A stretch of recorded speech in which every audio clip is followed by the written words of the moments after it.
2025-0384 State of North Dakota versus Tyson Ferrell.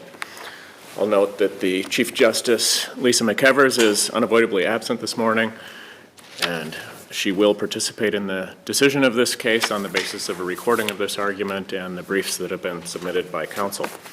Welcome to Harvey High School. Is that who we have here today? All right. You will be visited by one of my colleagues after the argument to have a conversation about what happened. Of course, we won't be able to talk about specifics, but counsel are invited to remain and participate and answer a few questions from the students as well. All right, so counsel for appellant, we have Tiffany Sorgan arguing with 10 minutes reserved for rebuttal, and counsel for appellee, Eric Baumann. Counsel, you may proceed. Thank you.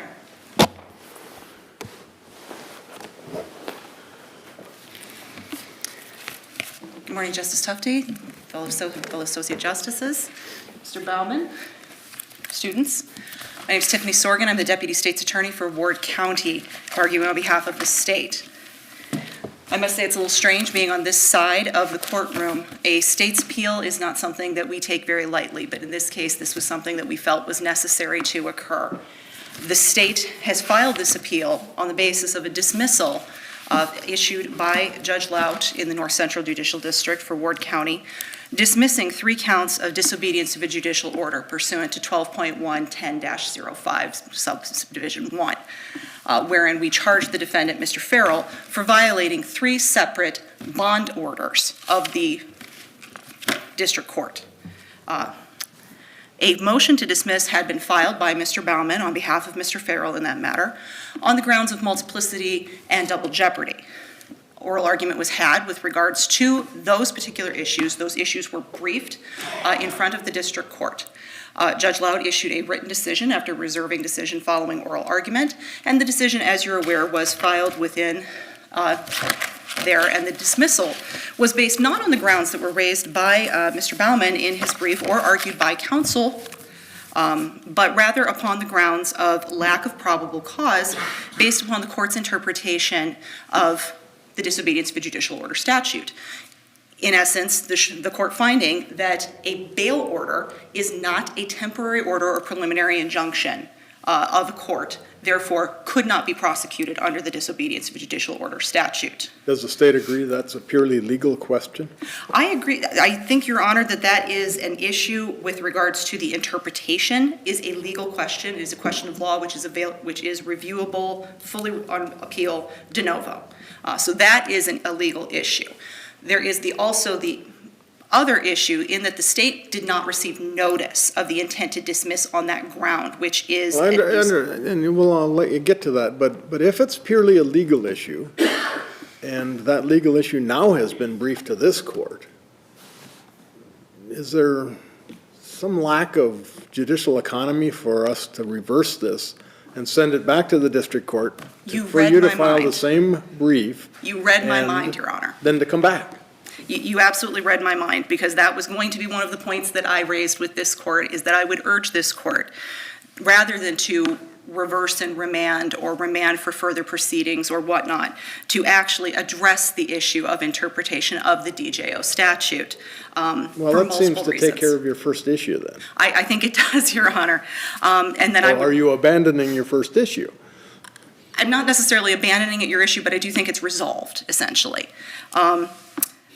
The reason that I urge this court to address the issue of the interpretation of the statute is multifold, as set forth in our brief. First off, there is an inconsistency across the state of how the DJO statute is interpreted. Before you go on, I just need some clarification on how your answer to Justice Crothers.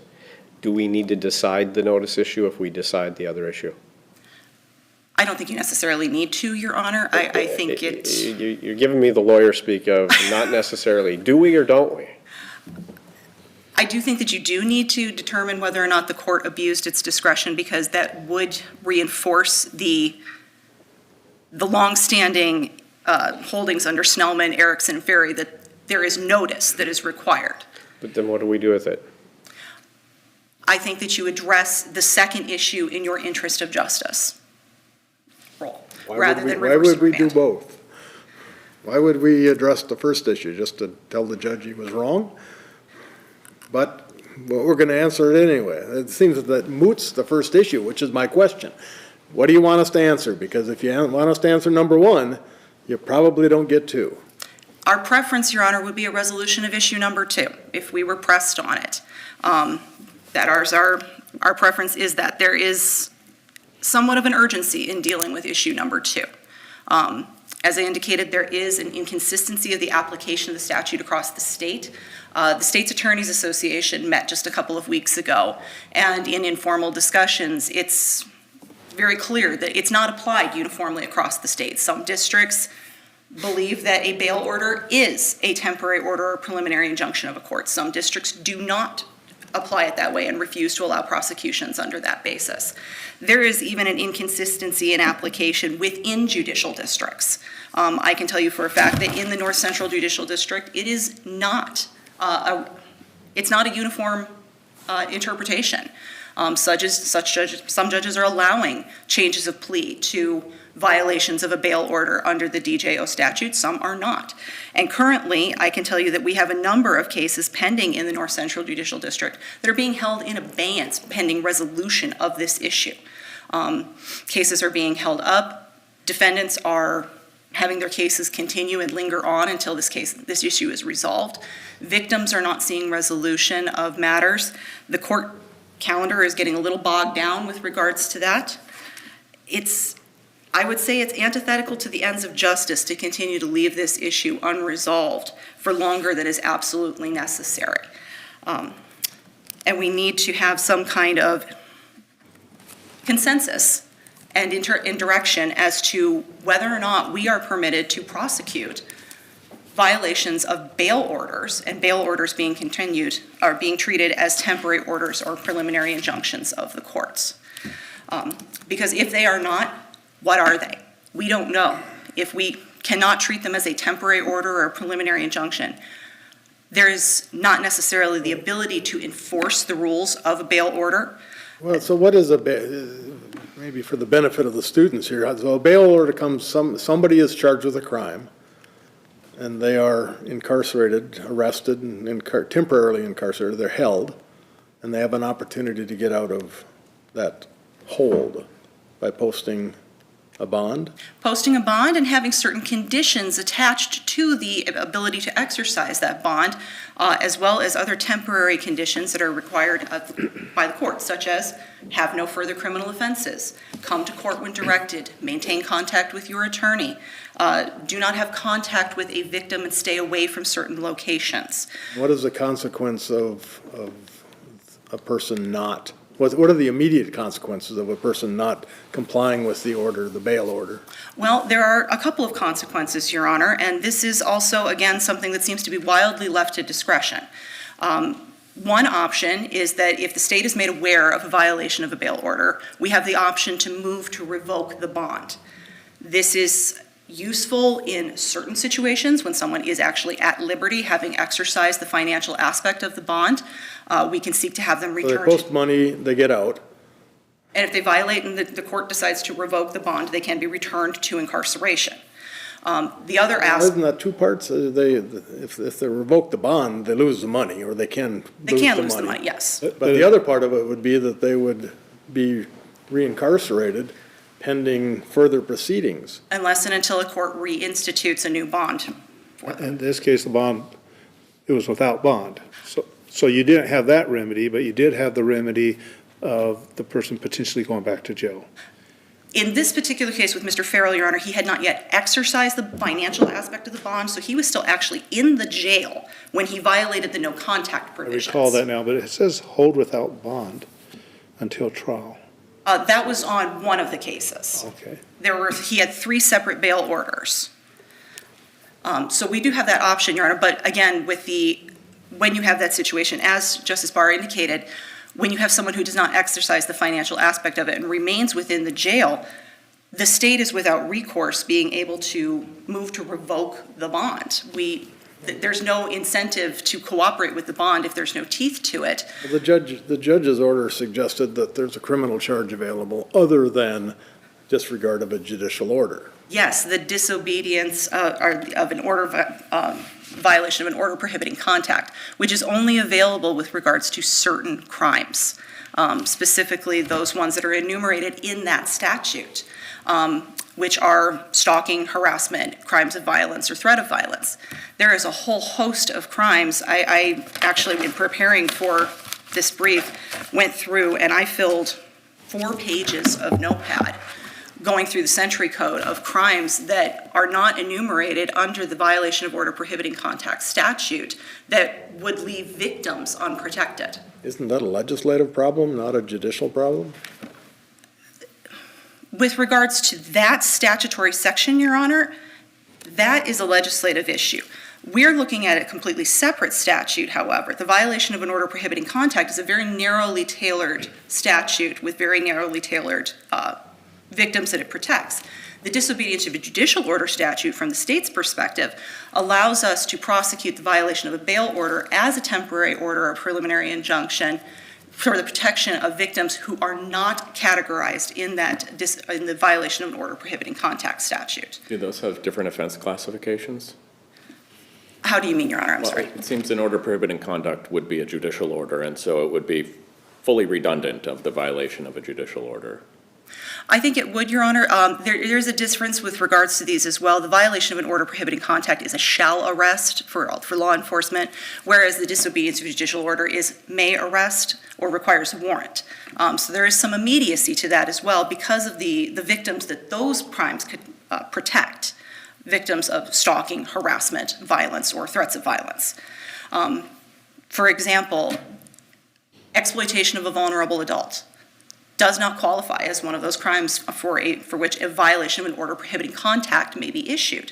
However, if we have someone who contacts a victim of the exploited adult, we could charge them with disobedience of a judicial order if they were not to have contact under the terms of the bail order.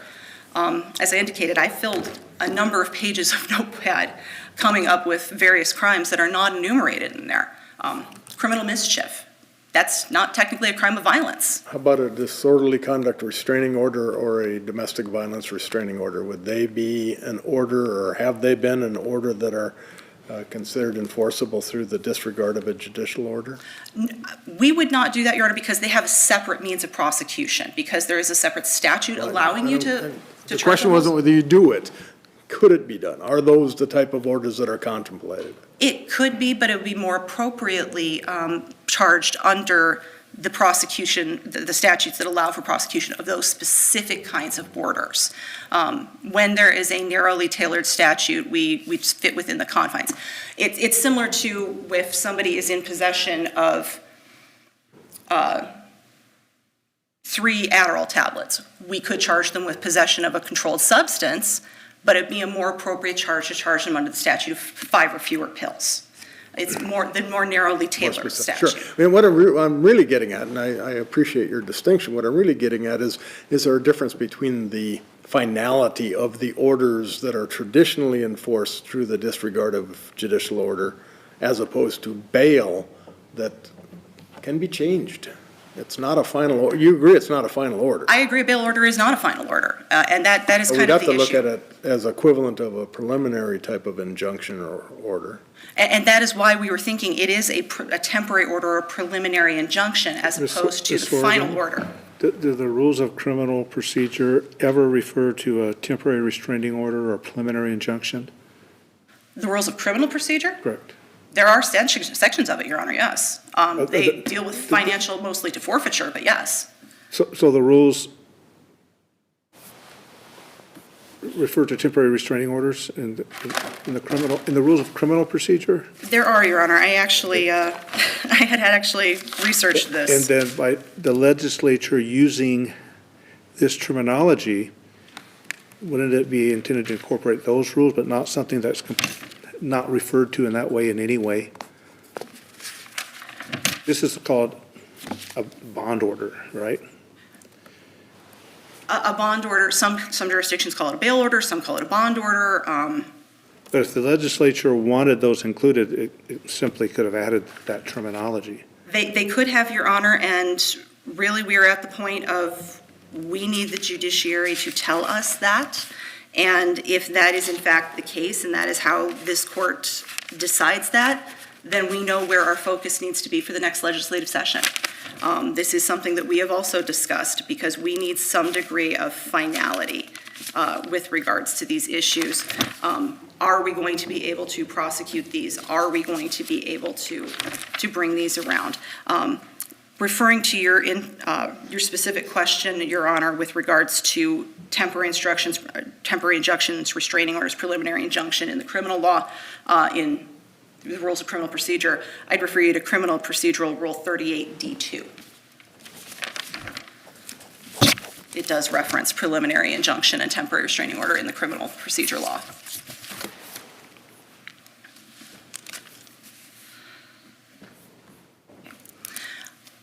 Your Honors, if there's nothing further from you on that, I will reserve the rest of my time there, and thank you very much. Ms. Sorgan, I invite you to consider my first question about which issue do we address, and we'll talk about it on rebuttal, but there's a fork in the road here that I think. And we honestly, often say that the appellant is the master of their appeal, and you have raised two issues. we have, Your Honor, and honestly, if for the good of the interests of justice across the state, our preference is resolution of issue 2, the interpretation of the DJO statute. Thank you. Mr. Baumann, you may proceed.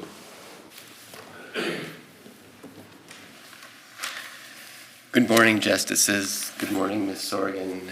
Good morning, faculty and students from Harvey High School.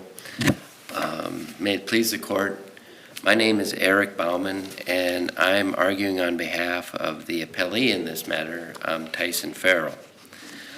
A couple of points that I guess I'd like to address at the very outset, just from some of Ms. Sorgan's comments. It appears as though some of the comments were geared to, well, what other remedy do we have if this isn't our remedy to address violations of bail orders? And as someone who practices in criminal law, we know all too well there are any number of different things that can happen to a person on bail prior to being convicted of anything that courts do frequently. They revoke their bail and hold them in jail. They raise their bail. They add additional conditions. There is a whole panoply of options for courts to deal with bail orders. And what's more, they're able to deal with these bail orders in the standard form and practice in a very expedient manner.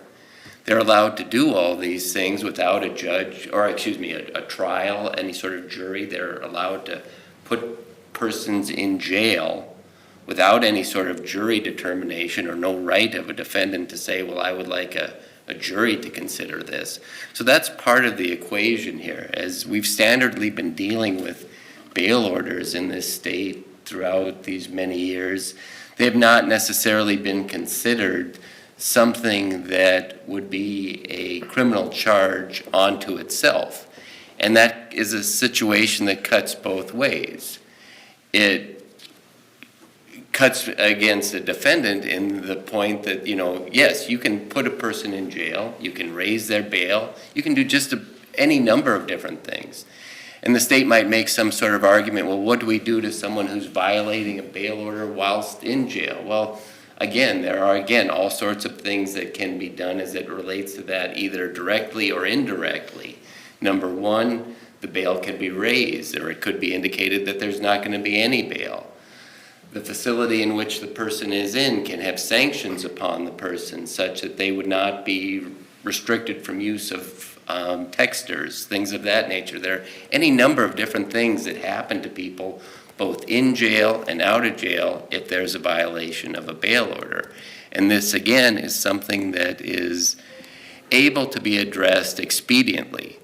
I think by the type of rationale that the state is putting forth in this case, they would be opening up essentially a huge Pandora's box of discretion, or of uncertainty and discretion amongst prosecutors. Would contempt be an option for the district court? Yes. Well, and essentially the way that they deal with the contempt is through modifications of the bail orders that we find you in. I'm trying to think if contempt is, generally the exact word that they use, but find someone in violation of a bail order.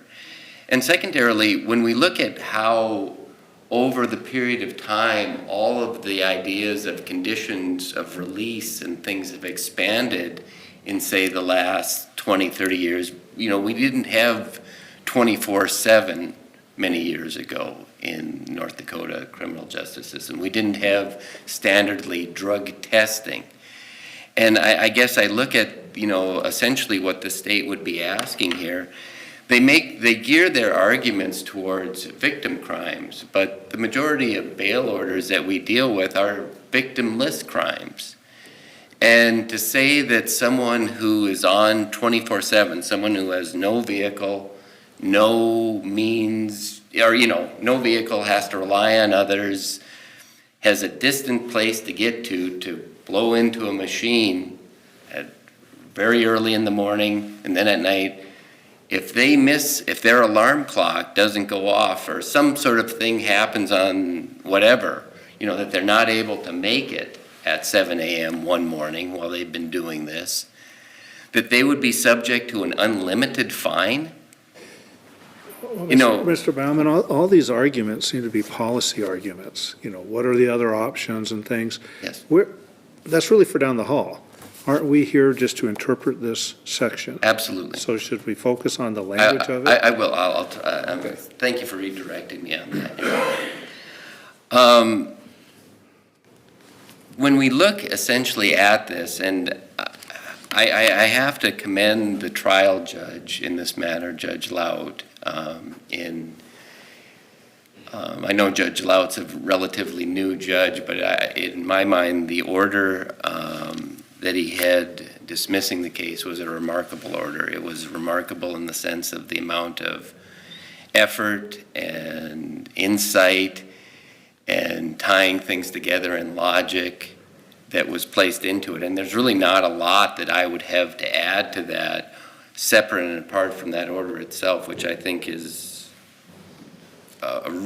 truly a remarkable document.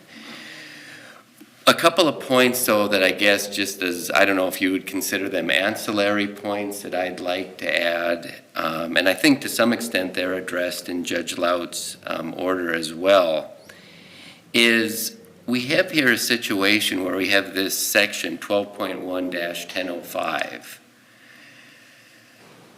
where we have a situation where, okay, if you violate these types of temporary or these types of injunctions or these phrases and things of this nature, we have a circumstance where it's a misdemeanor, but there's this idea that this is a misdemeanor, but there's an unlimited fine.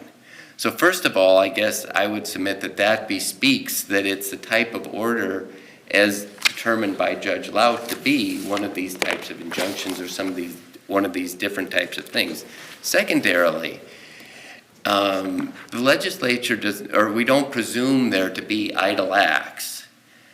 The legislature enacted a statute specifically to address issues in relationship to crimes of violence.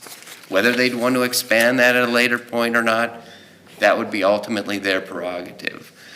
But there is in place 12.1-31.202, which specifically addresses crimes of violence. If any type of bail order could simply also be a misdemeanor, say I use the example of someone oversleeping on their 24/7 violation. If that could be considered a misdemeanor, there's really no point for that to be included or that to be a part of 12.1-31.2.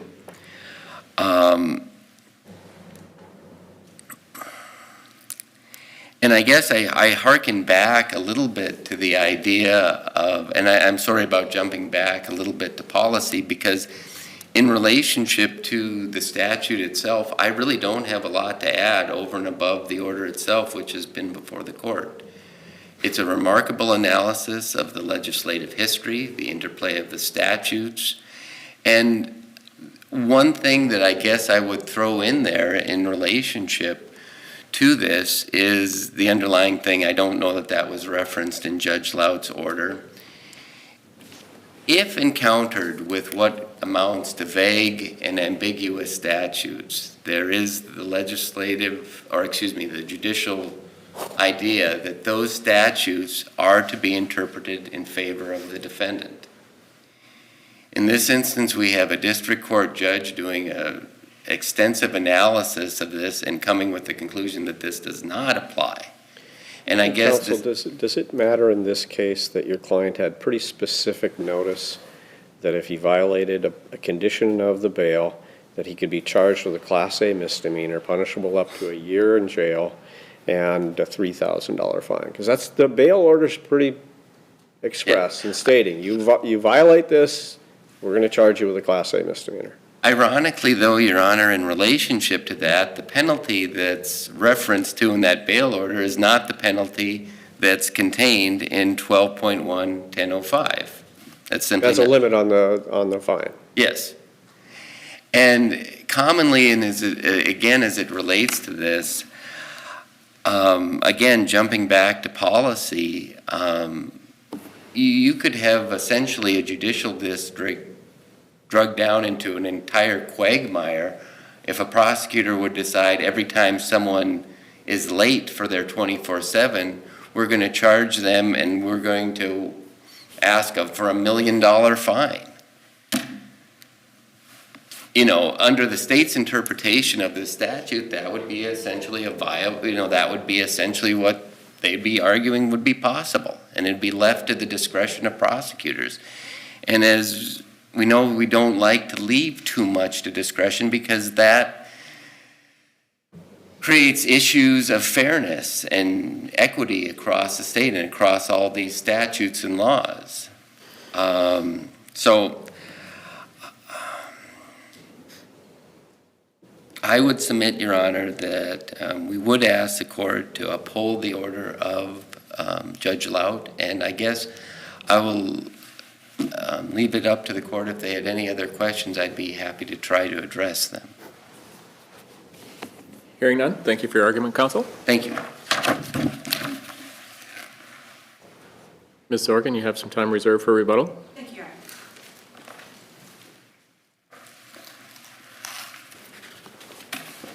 Thank you, Your Honors. I would note Mr. Baumann did argue that we don't like to leave things up to the discretion of prosecutors, but we do have prosecutorial discretion, and we do have the ability to determine whether it is appropriate or not for charges to be brought in certain cases. The slippery slope argument that it would open a Pandora's box, that prosecutors would charge DJO for every time somebody is late for 24/7, I've never heard of it happening because we have other mechanisms for enforcement of that, because the purpose of the 24/7 testing or for the drug testing is different than the purpose of the no contact provisions of the bail orders. That is what we are primarily focused on here, although there are arguably other sections for violations of the bail order that we could charge disobedience of judicial order. For example, if someone felt the need to leave the jurisdiction of the court in violation of the order, that could result in a charge. Again, this is why we have prosecutorial discretion as to determine whether or not this is appropriate outcomes. This harkens back to Justice Crowther's question about what recourse that we have if someone violates a bail order. We have the possibility of moving to revoke the bond, yes, but again, we have the issue of what happens if someone never exercises that financial aspect of the bond. They don't have the ability to leave the state. They don't have the ability to comply with the testing. We wouldn't necessarily charge them because of that. But if they are in the jail and they are still trying to contact a victim who is not a victim of a specified crime under 12.131.202, we don't have any teeth to that order, and that order essentially means nothing. Can you get an injunction to prevent somebody from committing a crime? Other than the terms of the bail order, Your Honor, where it says not have another criminal offense? Injunction. Could the state seek an injunction, whether a temporary injunction or a permanent injunction, prohibiting this individual, Mr. Ferrell, from committing a crime. Well, that, I thought there's a rule of law that says these injunctions are not available for that. I don't think as a civil remedy it is, Your Honor. No, it's not. That's the point of the bail order, though, is Well, I that- understand that, but we're dealing with a statute that specifically identifies the orders as being an injunction, a temporary or a permanent injunction or final order. And so I'm wondering if this isn't an end run around the statute. I don't think it is, Your Honor, because I believe that the issue is not that this is not a temporary or preliminary injunction. It is the question of what is a bail order? Is it a temporary injunction? Is it a preliminary injunction? And that is an issue of interpretation at this point. Are you arguing the statute's ambiguous? No, Your Honor, I'm not. I'm just saying that we need clarification because clearly there's an interpretation that a bail order, in the minds of some judges, is not a temporary order or a preliminary injunction. So do we need to look at legislative history then? And I believe that Judge Laut did that, but it's not necessarily specifically addressed with regards to that. It may be silent as to that issue. And it appears to be, because I will agree with Mr. Baumann that Judge Laut did do quite the deep dive into the history of this statute. Unfortunately, I disagree that the interpretation of that is that preliminary injunctions or temporary orders are merely a creature of civil law, because they're not. So you read these as ordinary English words, not as terms of art. Is that a fair characterization of the difference of opinion on the two sides? In light of the fact that we do not have an actual definition in the statute, yes. And based on the fact that we are repeatedly told throughout the course of both statutory and case law that if there is not a specified meaning attributed to a word as a term of art or a legal term of legal phrase, that we are to give it its ordinary meaning. So And this statute comes from 1973, I think the district court identified. I believe so. Is there any difference in the ordinary meaning between then and now that would be relevant to our interpretation? Of temporary? I don't believe so, Your Honor. Restraining order, injunction, pretty consistent practice and usage of those words over the time? I would say so, Your Honor, and temporary meaning not permanent. That is what a bail order is. Restraining, prohibiting somebody from engaging in certain conduct, that is the effect of the no contact provision. I think that's fairly, that would be a logical and reasonable interpretation. Do lawyers treat temporary restraining order as something that you interpret each word and chain them together, or do lawyers use that as a handle for a specific kind of thing that you ask a court for? I think it depends on the context you're in for, Your Honor. In civil court, I'm sure it means a specific restriction on certain activity. I don't think that they're breaking down each word, but I think that the interpretation is fairly uniform across. There is a order that is not permanent that directs somebody to not engage in certain activity. That's a temporary restraining order.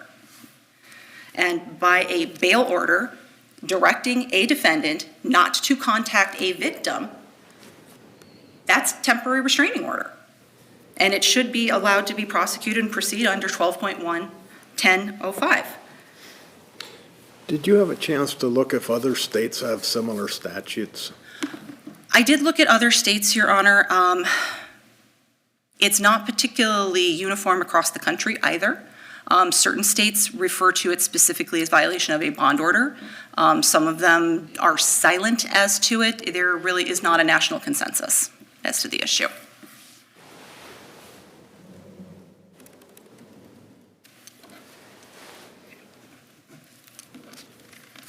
And if there's nothing further, Your Honors, I'd cede the balance of my time. Thank you for your argument, counsel. Thank you for your argument as well, Mr. Baumann. The court will be adjourned until 10:45 a.m. on Thursday, February 12th at 2026. Thank you.